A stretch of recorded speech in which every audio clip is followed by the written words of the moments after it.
السلام علیکم نحمده ونصلي على رسوله الكريم اما بعد اعوذ باللہ من الشیطان الرجیم بسم اللہ الرحمن الرحیم الحمد للہ رب العالمین۔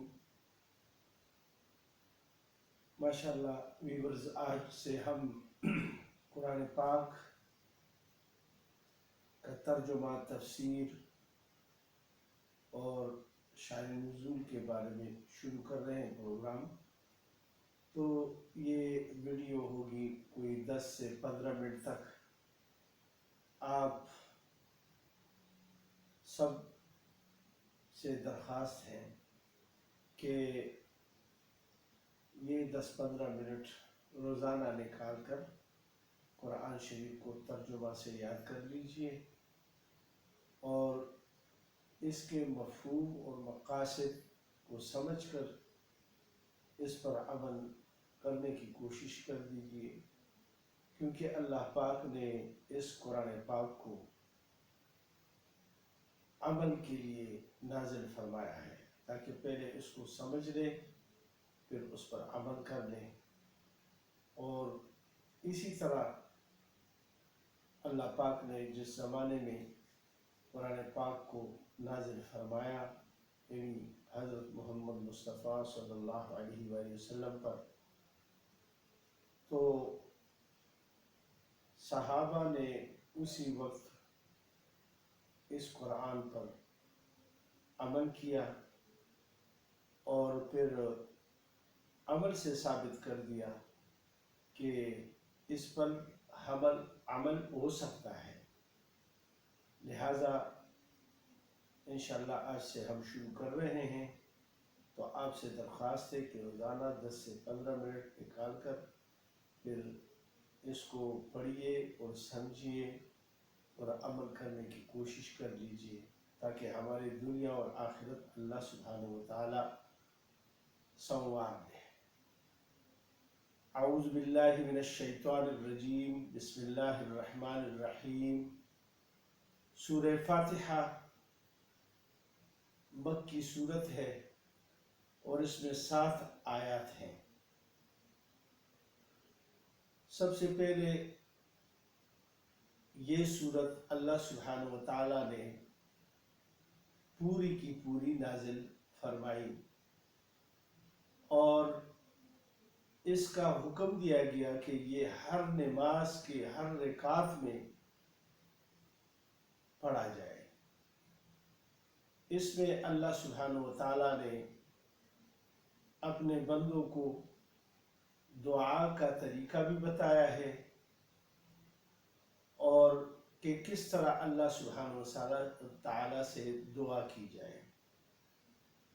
تو حدیث شریف میں آیا ہے کہ رسول پاک صلی اللہ علیہ وسلم نے فرمایا کہ اس سورت کو میں نے اپنے اور بندے کے درمیان تقسیم کر دیا۔ پہلے 3 آیات میں بندہ یعنی انسان اللہ سبحانہ وتعالی کی تعریف کرتا ہے، اور پھر ایک آیات میں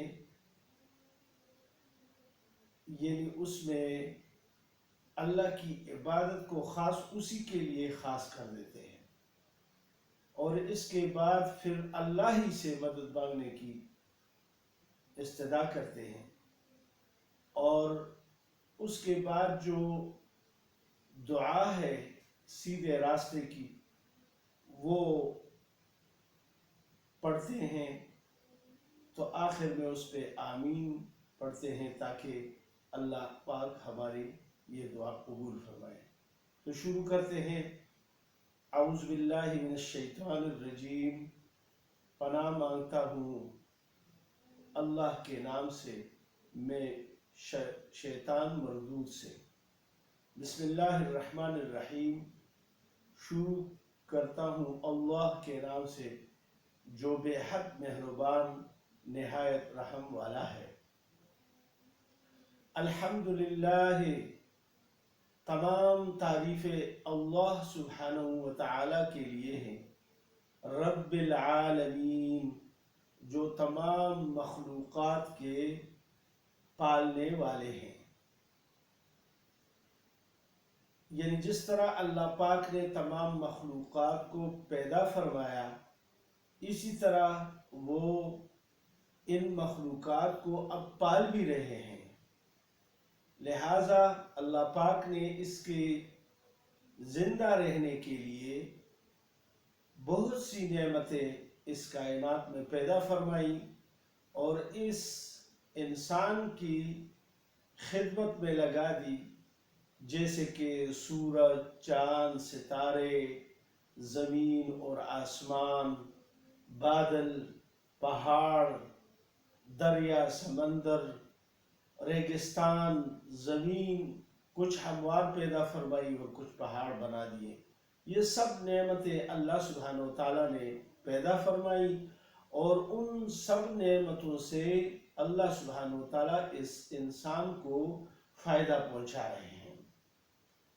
تو یہ پالنے والے بھی ہیں، جس طرح کے پیدا کرنے والے ہیں اسی طرح سب انسانوں کو پالنے والے بھی ہیں، اور سب مخلوقات کی طرف اشارہ ہے۔ اس میں عالمین یعنی جمع کا صیغہ ہے، اور اس میں جتنی بھی چیزیں ہیں، یعنی جتنی بھی مخلوقات ہیں، چاہے ہمیں معلوم ہو یا نہ معلوم ہے، جس طرح کہ ہمیں یعنی ملائکہ کا پتہ ہے، اور جنات کا پتہ ہے، اور انسانوں کا پتہ ہے، اور پرندوں کا پتہ ہے، حشرات الارض کا پتہ ہے، حیوانات کا پتہ ہے، اور سمندری جانوروں کا کچھ کا پتہ ہے، کچھ کا نہیں پتہ ہے۔ تو یہ سب کے پالنے والے اللہ رب العزت ہے۔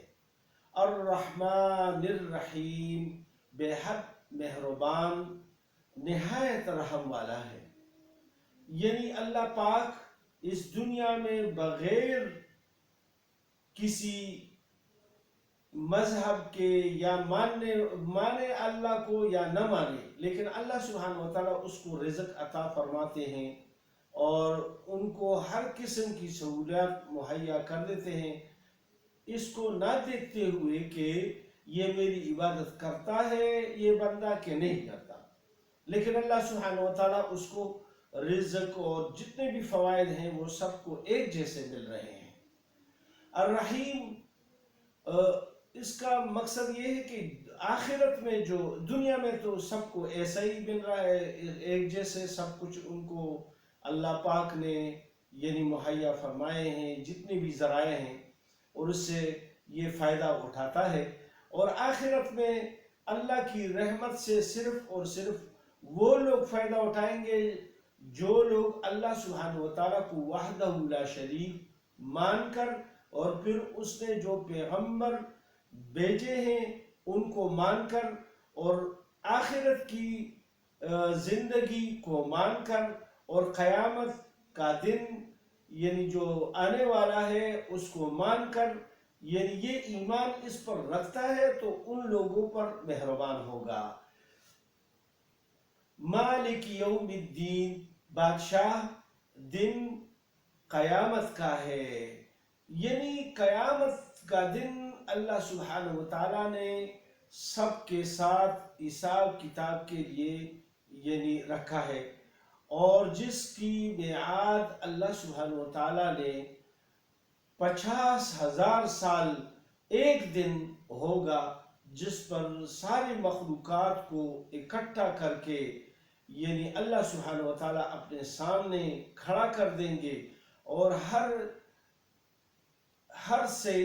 ایک سے یعنی حساب کتاب لے گا، اور یہ ایسا دن ہوگا کہ اس دن پر اللہ سبحانہ و تعالیٰ سب کے ساتھ یعنی انصاف فرمائیں گے، کسی کے اوپر ایک ذرہ برابر ظلم نہیں ہوگا، بلکہ سب کے ساتھ انصاف ہوگا، بلکہ جس نے ایک ذرہ برابر بھی نیکی کمائی تھی یا کی تھی اس دنیا میں، وہ اس کو آخرت میں پوری کی پوری ملے گی۔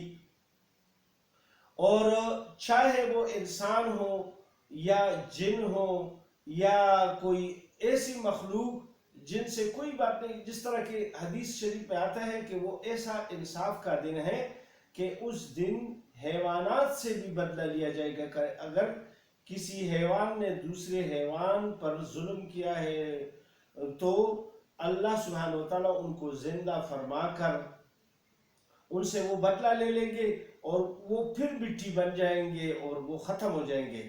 ان کے لیے آخرت کی زندگی نہیں ہے. لیکن اللہ سبحانہ و تعالیٰ انسانوں کو یہ دکھائیں گے کہ اس دن میں سب کے ساتھ یعنی اس قسم کا انصاف کروں گا کہ کسی کے ساتھ کوئی ذرا برابر بھی ظلم نہیں ہوگا بلکہ انصاف ہوگا. ایاک نعبد و ایاک نستعین.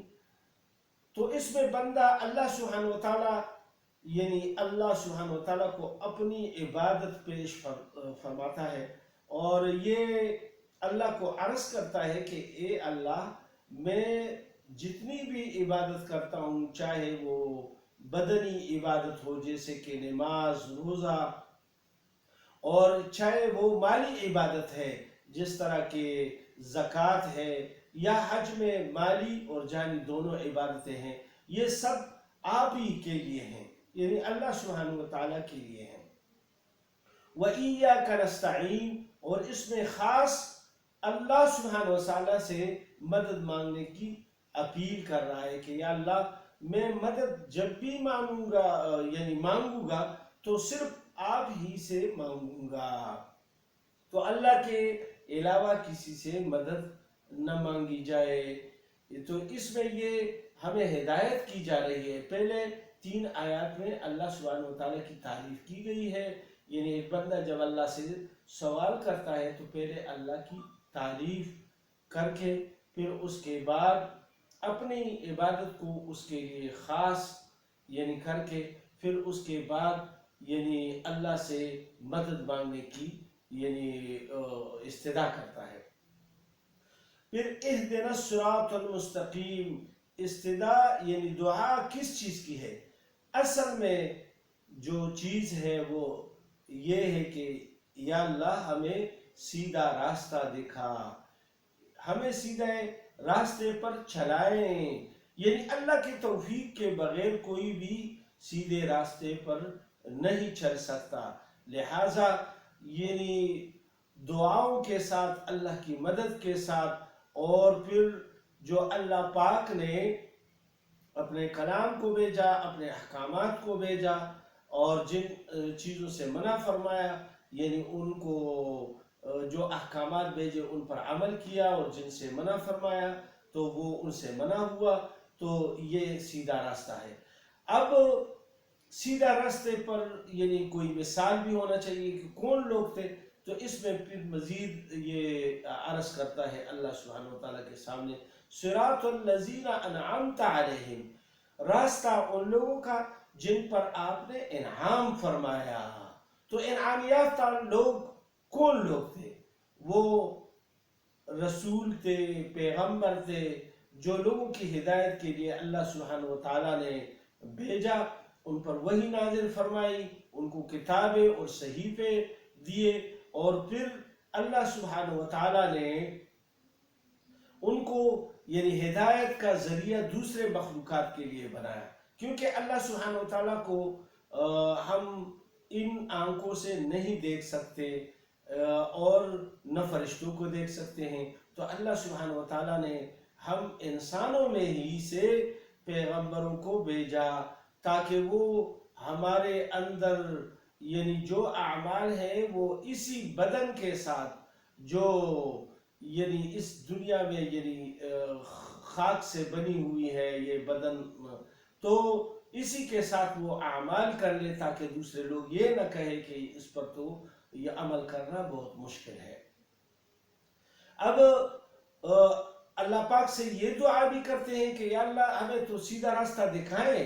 جو نبی ہیں، رسول ہیں، ولی ہیں، یا شہداء ہیں، جتنے بھی اچھے لوگ گزرے ہیں ان کے راستے پر چلائیں. لیکن اس کے ساتھ ان لوگوں کی اتباع سے یعنی ان کی راستے پر چلنے سے یہ دعا بھی کرنی ہے کہ ان کے راستے سے ہمیں یعنی دور رکھے. غیر المغضوب علیہم، نہ ان لوگوں کا راستہ جن پر آپ کا غضب ہوا، غضب نازل ہوا. یعنی اللہ پاک نے جن لوگوں پر غضب نازل فرمایا تو وہ لوگ کون لوگ تھے؟ جن لوگوں نے اللہ کی کتابوں کے مسخرے اڑائے، پیغمبروں کی ہتک کی، ان کو شہید کیا اور ان کو تکلیفیں پہنچائی. یہ وہ لوگ تھے جن پر اللہ کا غضب اور قہر نازل ہوا تھا، اور وہ مختلف علاقوں میں اور مختلف لوگ تھے جو اللہ پاک نے اپنے قہر و غضب سے ان کو نیست و نابود کر دیا. آئندہ کلام پاک میں ان کے واقعات آئیں گے، وہ انشاءاللہ اس کے مطابق تشریح کریں گے. وَلَدَّالِّينَ، اور دوسرا گروہ وہ ہے جو راستے سے گمراہ ہوئے، صحیح راستے پر تو چل رہے تھے لیکن چلتے چلتے انہوں نے ایسے افعال شروع کیے کہ وہ پیغمبر جو اللہ پاک نے ہدایت کے لیے بھیجے تھے کہ ان کا اتباع کیا جائے، ان کی طرح اعمال کیے جائے، لیکن انہوں نے انہی کو خدا کا شریک بنایا، اور اس طرح انہوں نے جو دین پہنچایا تھا ان کو چھوڑ کر ان کو ہی اللہ کے لیے ایسا وسیلہ بنایا کہ اللہ کے ساتھ شریک کر دیا. اور جیسے کہ حضرت عیسیٰ علیہ السلام کے بارے میں لوگوں نے کیا کہا، عزیر علیہ السلام، یا اور بھی جتنے بھی صالح لوگ تھے، اچھے لوگ تھے، ان کے وہ مورتیاں بنا کر وہ ان کو اللہ کے ساتھ شریک کرنے لگے.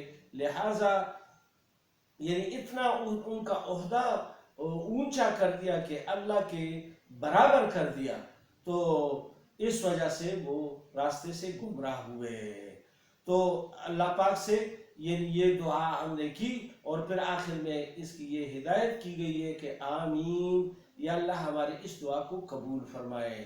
صدق اللہ العظیم. یا اللہ ہمیں اس پر عمل عطا فرمائے.